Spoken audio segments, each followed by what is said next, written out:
Now,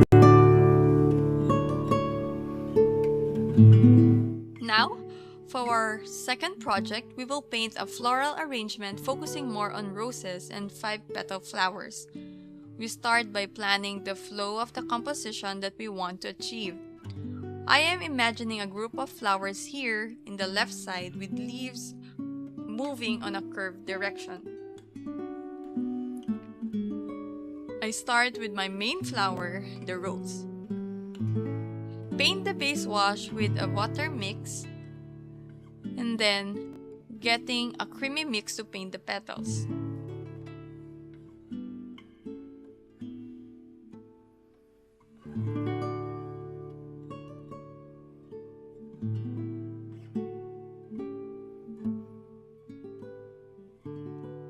I can see the surface is still wet and my brush has lots of water in it because of the bleed I initially created. So what I do is to remove the excess water from my brush before doing the stroke again. I painted some thick strokes around and now notice that the shape is more defined yet still soft.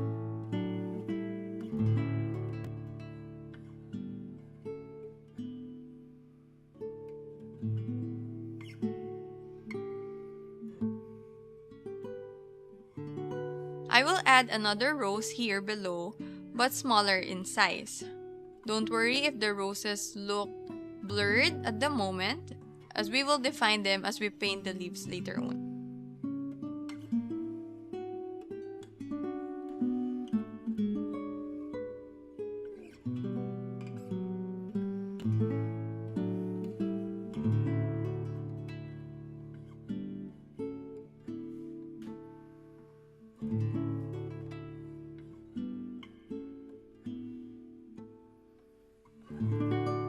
Now, I mixed a muted yellow color and painted another side-facing flower here.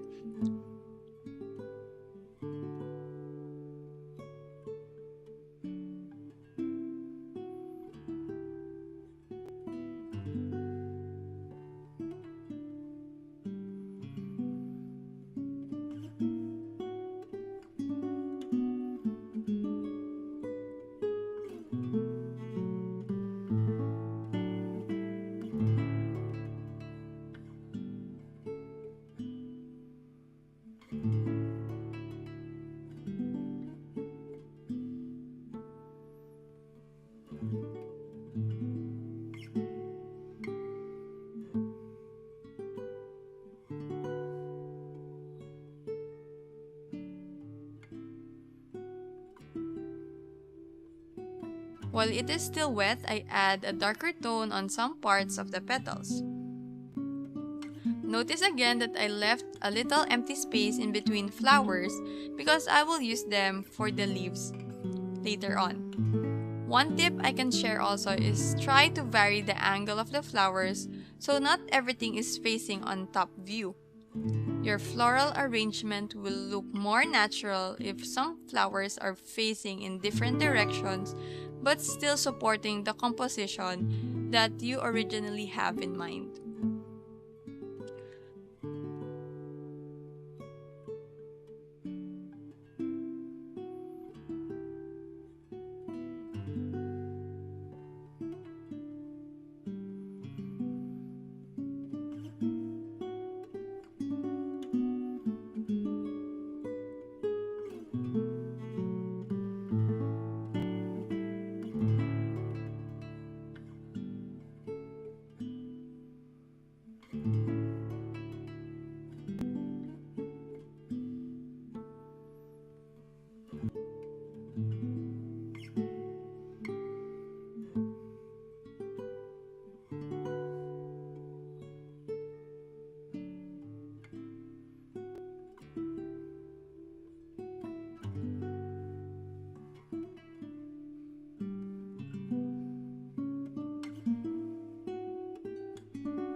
Now that the flowers are complete, let's add some greens to contour the shape of the roses. I usually use dark creamy green mix for this part. Again, I imagine the flow of leaves that I want to achieve, so I try to play with the movement of my brush.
I also change now to a lighter tone of green and try creating long slender leaves to make the composition livelier.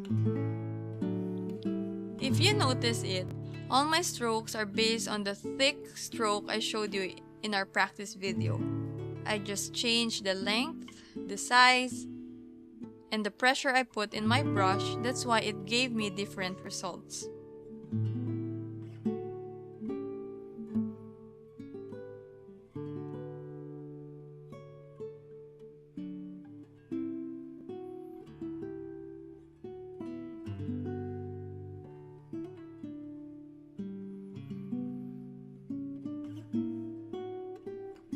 I also switched to a dagger striper brush to create smaller strokes, plus I want to add some red marks on areas that is filled with too much greens to break the color.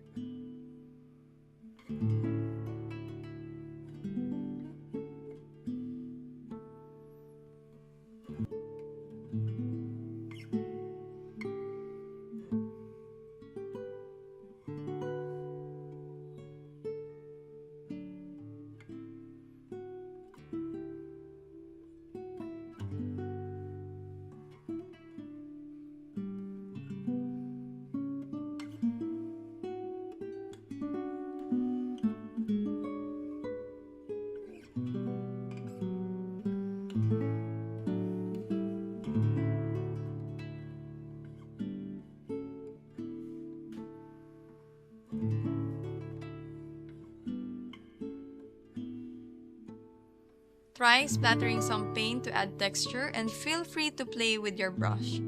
When you practice letting go of the critic inside of you and just go with the flow of your hand, you will surely see a lot of difference in your work. Number 1, there is more confidence in your strokes. Number 2, you learn to capture the essence of the leaves or flowers without diving too much into details. You will realize that you don't need to put so much details, or you don't need to perfect the thin strokes to create a beautiful flower or leaf.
As we reach the end, I add some thick pigments here in the center of the flower, and of course, define the center of the rose with few strokes.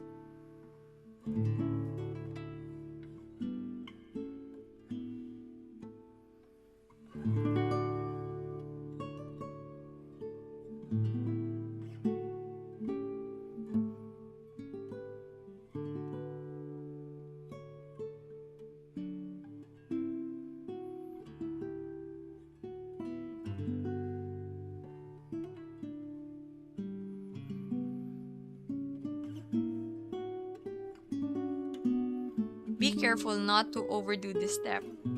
If you accidentally place too much strokes, like what I did, which created annoying hard edges, just soften it with a damp brush.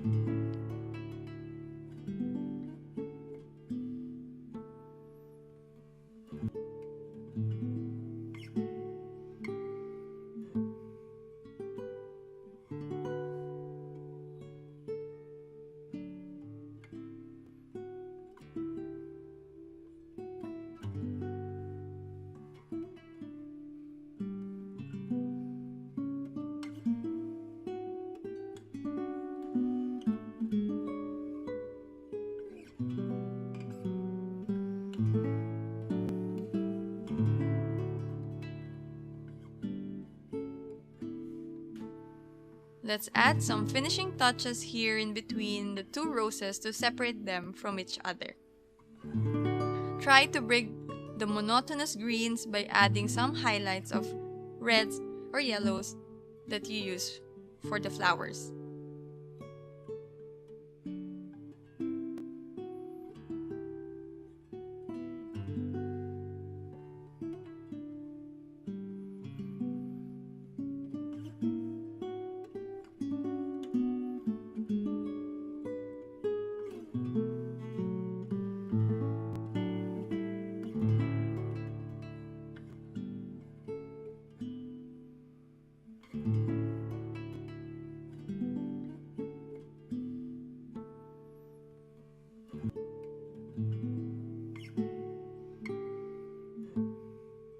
Just like this painting, when you paint as your heart leads, you will be surprised that you can finish a beautiful piece in just 12 minutes.